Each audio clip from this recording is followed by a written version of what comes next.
Cinema గురించి మాట్లాడే ముందు ఒక 2 జనరల్ క్వశ్చన్స్ అడిగాక మన సినిమాలోకి వెళ్ళిపోదాం. అసలు ఏంటి నాగశ్విన్ శేఖర్ కమ్ముల దగ్గర చేయడం వలన అలాంటి బాడీ లాంగ్వేజ్, అలాంటి అంతే పొదుపుగా మాట్లాడడం, అదేనా అతని ఇన్ఫ్లుయెన్స్ ఏమైనా ఉందా?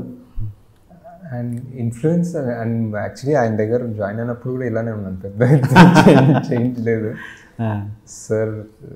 మేబీ కోఇన్సిడెన్స్ ఏమో, కొంచెం సిమిలర్ గడ్డం సన్నగుడ్డ. ఓకే. అండ్ ఎవడే సుబ్రహ్మణ్యం తర్వాత ఈ సినిమాకి ఎంత గ్యాప్ అని? 3 years అండి. Exact 3 years.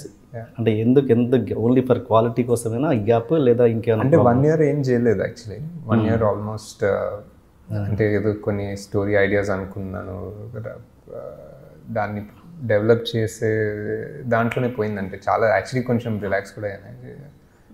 ఎవడే తర్వాత ఒక చిన్న కన్ఫ్యూజన్ ఉండే, అంటే ఎవడే ముందు రాసుకున్న స్క్రిప్ట్స్ కొన్ని తీద్దామని ఉండే, కానీ ఎవడే తర్వాత మళ్ళీ ఆ స్క్రిప్ట్ సరిపోవేమో అంటే ఒక చిన్న డౌట్ ఉండే, ఇప్పుడు ఇది ఇంకా రెలవెంట్ కాదేమో ఈ స్క్రిప్ట్స్ అని చెప్పి చాలా అలా 1 year అయిపోయింది. 1 year తర్వాత సావిత్రి గారి స్టోరీ అన్న ఐడియా వచ్చి దాన్ని ఫామ్ అయ్యి సో 2 years పట్టింది తీయడానికి cinema. Okay. And 1 more general question, దీని తర్వాత సినిమాకి వెళ్ళిపోదాం. చాలామందికి క్లారిటీ లేదు అసలు నాగి అండ్ ప్రియాంక దత్ ఎక్కడ లవ్లో పడ్డారు, ఎప్పుడు పడ్డారు, అసలు మీ ఇద్దరిలో ఒకరికొకరికి నచ్చిన అంశాలు ఏంటి అసలు? మేము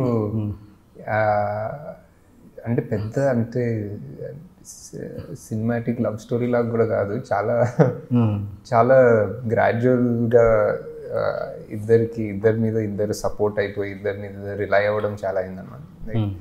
ఎవడే ముందు నుంచి కొన్ని యాడ్స్ తోటి పరిచయము, అలా ఫ్రెండ్షిప్, దాని తర్వాత ఎవడే ప్రాసెస్లో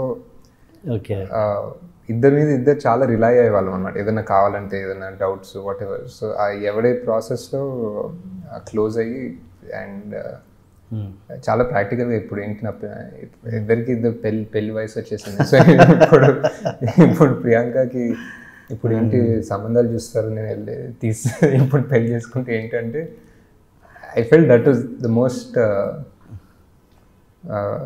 అంటే the most basic question is, ఇప్పుడు నీకు ఎవరైనా ఇష్టం అంటే వాళ్ళు వేరే వాళ్ళతో ఇంకా పెళ్లి చేసుకుంటారని ఒక కాన్సెప్ట్ వస్తే, if you're okay with it then fine, then girl move. If you're not okay with it, ఇంకా పెళ్లి చేసుకోవాల్సిందే. So I wasn't okay with it. So then so I thought ఇంకా గెట్ మ్యారీడ్. ఓకే. ఆవిడలో మీకు నచ్చిన ఆవిడకి మీలో నచ్చిన విషయాలు ఏంటి? అంటే ఏం లేదు, మీరు లైక్ బాయ్ నెక్స్ట్ డోర్ లాగా ఉంటారు, వాళ్ళ లైఫ్ స్టైల్ కంప్లీట్గా వేరేలా ఉంటుందని నేను అనుకుంటున్నాను మీతో కంపేర్ చేస్తే. ఎలా కలిసింది అన్నది నా అంత ఏం తేడా ఉండదు actually. Priyanka is very down to earth, very simple, and ఆ లైఫ్ స్టైల్ వేరే కాదు, కానీ I think maybe what she liked in me was చాలా we both had the same goal అప్పుడు, like we just wanted to make like some good movies. ఒక రకమైన cinema తీయాలని ఉండే ఆమెకు కూడా, అది ఎప్పటి నుంచో 3 Angels నుంచి wanted to make some good cinema.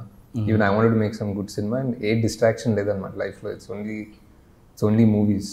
So I think ఆ ఫోకస్ నచ్చిందేమో.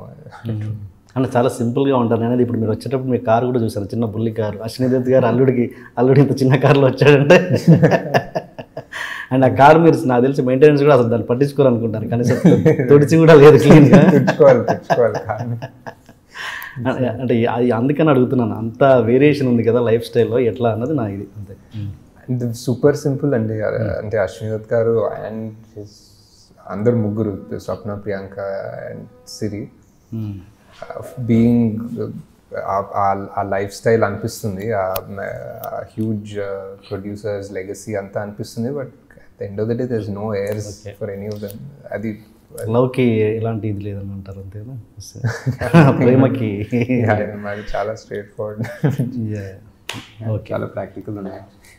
ఓకే.